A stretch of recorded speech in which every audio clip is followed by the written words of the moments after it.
నల్గొండ జిల్లా ఐఎస్ఐ తీవ్రవాదుల అడ్డాగా మారిందని బీజేపీ మెదక్ ఎంపీ రఘునందన్ రావు సంచలన వ్యాఖ్యలు చేశారు. భారత మాజీ ప్రధానమంత్రి అటల్ బిహారీ వాజ్పేయి శత జయంతి ఉత్సవాలలో భాగంగా నల్గొండ జిల్లా బీజేపీ కార్యాలయంలో మెదక్ పార్లమెంట్ సభ్యులు మాధవనేని రఘునందన్ రావు ముఖ్య అతిథిగా విచ్చేసిన సందర్భంగా విలేకరుల సమావేశంను నిర్వహించి మాట్లాడారు. నల్గొండ జిల్లా ఐఎస్ఐ తీవ్రవాదుల అడ్డాగా మారిందని బీజేపీ మెదక్ ఎంపీ రఘునందన్ రావు సంచలన వ్యాఖ్యలు చేశారు. భారత మాజీ ప్రధానమంత్రి అటల్ బిహారీ వాజ్పేయి శత జయంతి ఉత్సవాలలో భాగంగా నల్గొండ జిల్లా బీజేపీ కార్యాలయంలో మెదక్ పార్లమెంట్ సభ్యులు మాధవనేని రఘునందన్ రావు ముఖ్య అతిథిగా విచ్చేసిన సందర్భంగా విలేకరుల సమావేశం నిర్వహించారు. ఈ సందర్భంగా ఆయన మాట్లాడుతూ దేశంలో ఎక్కడ ఉగ్రవాద దాడులు జరిగినా మూలాలు నల్గొండలోనే కనబడతాయన్నారు. ఉగ్రవాదులకు నల్గొండ సేఫ్ జోన్గా మారింది తెలిపారు. నల్గొండలో ఓవైపు ఐఎస్ఐ ఉగ్రవాదం, మరోవైపు వామపక్షం తీవ్రవాదం, ఈ రెండు బీజేపీ ఎదుగుదలను అడ్డుకున్నారని తెలియజేశారు. రాష్ట్రంలో ఎవరి అనుమతితో మదరాసులు నడుస్తున్నాయని ప్రశ్నించారు. మదరాసులపై ప్రభుత్వం ఎందుకు చర్యలు తీసుకోవడం లేదు, మదరాసులు లెక్క బయటికి తీయడం లేదెందుకని డిమాండ్ చేశారు. పహల్గాం ఘటన తర్వాత భారత్లో ఉన్న పాకిస్తాన్, బంగ్లాదేశీయులను బయటికి పంపమని కేంద్రం అన్ని రాష్ట్రాల ముఖ్యమంత్రులకు స్పష్టమైన ఆదేశాలిచ్చింది. అయినా తెలంగాణ ప్రభుత్వానికి సోయి లేదన్నారు. కులగణన చేశామని గొప్పలు చెప్పుకుంటున్నారు. కులగణన తప్పుల తడక అని కాంగ్రెస్ నేతలే ఒప్పుకున్నారని తెలిపారు. ఉమ్మడి నల్గొండ జిల్లాలలో 2 మంత్రులున్నా ధాన్యం కొనుగోలు చేయక అన్నదాతలను అరిగోస పెట్టిస్తున్నారని పేర్కొన్నారు. ఎస్ఎల్బీసీ టనల్ ప్రమాదానికి గురైన మృతదేహాలను కూడా బయటికి తీయలేని చేతగాని ప్రభుత్వం ఇది అన్నారు. సమావేశంలో బీజేపీ నల్గొండ జిల్లా అధ్యక్షులు డాక్టర్ నాగం వర్షిత్ రెడ్డి, రాష్ట్ర నాయకులు గోలి మధుసూదన్ రెడ్డి, వీరెల్లి చంద్రశేఖర్, బీజేపీ పట్టణ అధ్యక్షులు మిర్యాల వెంకటేశం తదితరులు పాల్గొన్నారు.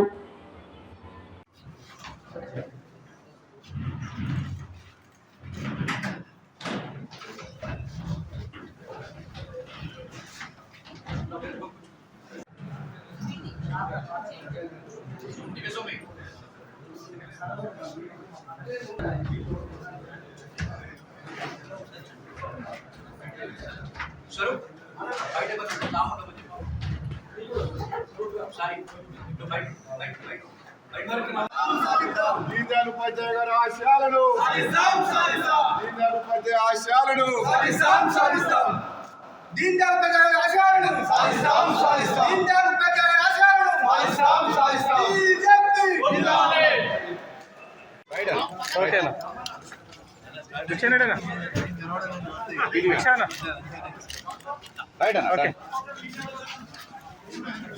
హిందూ సమాజం ఆలోచించాలి.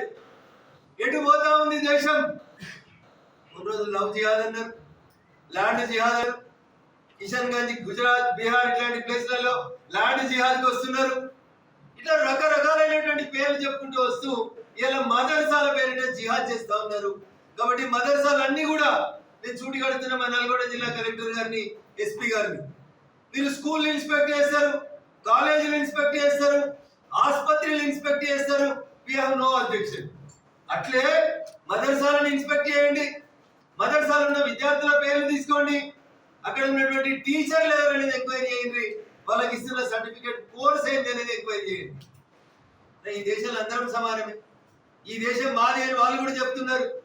మరి ఈ గడ్డ మీద నడుస్తున్నటువంటి ఇల్లీగల్ ఇన్స్టిట్యూషన్స్, స్కూళ్ళు, కాలేజీలని మీరు నోటీసులు ఇచ్చి ఫైర్ పర్మిషన్ ఉందా, మున్సిపాలిటీ పర్మిషన్ ఉందా, ప్లే గ్రౌండ్ ఉందా, 100 రకాల కారణాలు అడుగుతారు ఒక స్కూల్ పెట్టాలంటే. What about madrasas? భారత రాజ్యాంగం డాక్టర్ బిఆర్ అంబేద్కర్ గారు రాసిన రాజ్యాంగంలో ఎక్కడన్నా మదర్సా ఎవరు పడితే వాళ్ళు ఎక్కడ పడితే అక్కడ పెట్టుకోవచ్చు అని ఎక్కడ ఉందా అనేది ఆలోచించాలి. నల్గొండ లాంటి సెన్సిటివ్ జిల్లాలో ఇట్లాంటి విషయాల గురించి మాట్లాడకపోతే మేము కులగణన చేసినాం, దేశానికి ఆదర్శంగా ఉన్నాం, నథింగ్ ఈజ్ రాంగ్. వాళ్ళు ఎన్ని తప్పులు ఏంటంటే ఆ కులాలలో బయటకు వచ్చి మాట్లాడుతూ ఉన్నారు. మీ కాంగ్రెస్ పార్టీ ఎమ్మెల్సీ వచ్చే మాట్లాడుతున్నాడు, మీరు చేసిన కులగణన ఎంత చక్కగా ఉంది, బీసీల సంఖ్యను ఎట్లా నాశనం చేసిరని బీజేపీ వాళ్ళు మాట్లాడతలేదు. మీ సొంత పార్టీ ఎమ్మెల్సీ, మీరంతా కాళ్ళకి పట్ట కట్టుకొని తిరిగి గెలిపించిన మీ ఎమ్మెల్సీ చెప్తా ఉన్నాడు మీకు విషయంలో ఎక్కడైనా ఏమన్నా అంచనా ఉందా అనేది ఒక విషయం లోపల చర్చ జరగాల్సినటువంటి అవసరం ఉంది.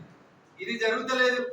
ఎంతసేపు భారతీయ జనతా పార్టీ అనగానే ఒక వర్గానికి వ్యతిరేకమైన బదిలాలు చేస్తున్నారు తప్ప నల్గొండ లాంటి జిల్లాని స్లీపర్ సెల్స్ కి అడ్డాగా వాడుతూ నేరాలు ఘోరాలు అన్ని కూడా నల్గొండ లాంటి ప్రాంతంలో ఐఎస్ఐ తీవ్రవాదుల నుంచి చేస్తా ఉంటే ఈ రోజు దాకా ఈ జిల్లా ఎస్పీ గాని కలెక్టర్ గాని మా జిల్లాలో ఇన్ని మదర్సాలు ఉన్నాయి, ఇంతమంది బంగ్లాదేశీయులు ఉన్నారు, ఇంతమంది రోహింగ్యాలు ఉన్నారు, ఇగో ఇవి అధికారిక లెక్కలు అనే లెక్కలు పెట్టడానికి మన చెబుతలేదు.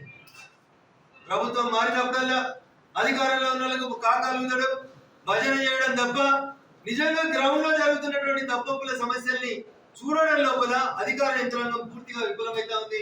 ముఖ్యంగా కాంగ్రెస్ పాలిత రాష్ట్రాల్లో సికింద్రాబాద్ లో ముత్యాలమ్మ గుడి మీద జరిగిన, మెదక్ పార్లమెంట్ లో సదాశివపేటలో జరిగిన, లేకపోతే ఇంకొక దగ్గర ఇంకొకటి జరిగిన, నిన్న కొమరవెల్లిలో ఒక సంఘటన జరిగిన, మతి స్థిమితం లేని వాళ్ళందరూ గుళ్ళలకే వస్తున్నారు.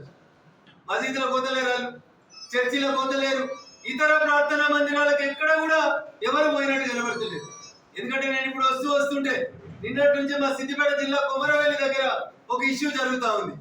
ఆ ఇష్యూలో పోలీసులు ఎంత సింపుల్ గా చెప్తారంటే అతనికి మతి స్థిమితం లేక గుడి లోపలికి పోయి దైవ విగ్రహం మీద యూరిన్ పాస్ చేసిండు అని చెప్తారు. నేను అడుగుతున్న పోలీసులని, ఏ ఒక్క రోజైనా ఏ ఒక్క మసీద్ దగ్గర ఇట్లాంటి సంఘటన జరిగింది, మతి స్థిమితం లేనైనా పోయి మసీదులు ఇట్లా చేసిండు లేదా చర్చిలు ఇట్లా చేసిండు అనే వార్త వచ్చిందా? ఏడ రాదు. మా జిల్లాలో అయితే పోలీసులు ఇంకా ఒక అడుగు ముందుకే చెప్తారు. నమస్కారం.